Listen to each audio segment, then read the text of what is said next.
Hello, parents of grade 9 drama students. I thought I'd give an update on sort of what we've been doing in the course. I know we're focused on other things, and I'll talk about that afterwards. But just so you know, you can ask them about doing Tableau, doing movement. We've been doing sort of like movement stories.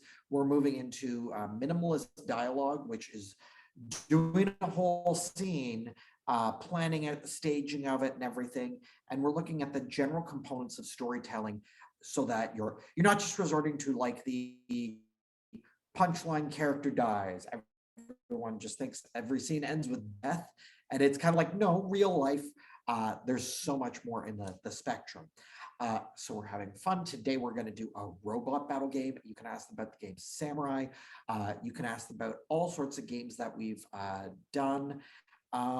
Yeah, so that's where we are.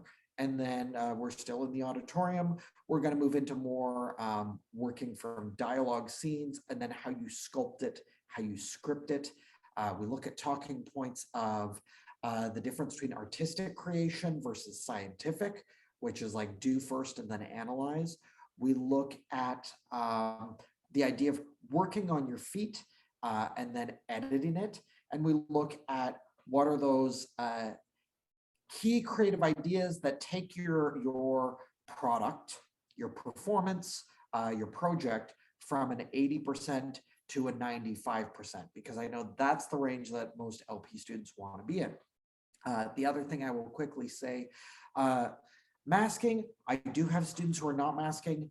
I am still encouraging them to do so. I say that there was a political decision to not wear masks, but medical advice for most Ontario medical practitioners is to still mask.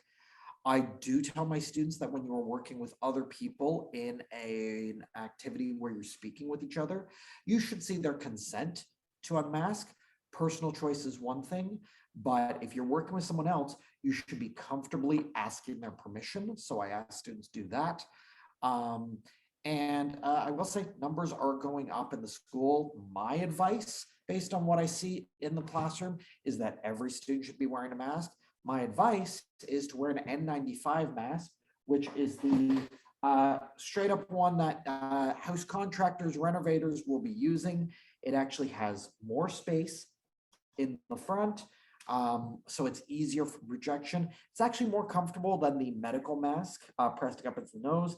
Both are much better than the cloth mask, which is nice and personal. I got some myself at the start of this, but the reality is these N95s are the best. Quite frankly, I find them quite comfortable, and that's what I'll be using based on my own advice to me. I hope you're doing all well. I am encouraging masks with students for everyone, and I remind them too that it's not just their own personal choice, they're impacting the choice of people in their house. If you have any questions, otherwise, we are having fun. We're having lots of great times. I'm having to sort of settle them down because they're full of energy and they're being 14-year-old kids having fun in drama class. So that's that. If you have any questions, please feel free to reach out to me via my email, and have a great March. Thank you. Bye.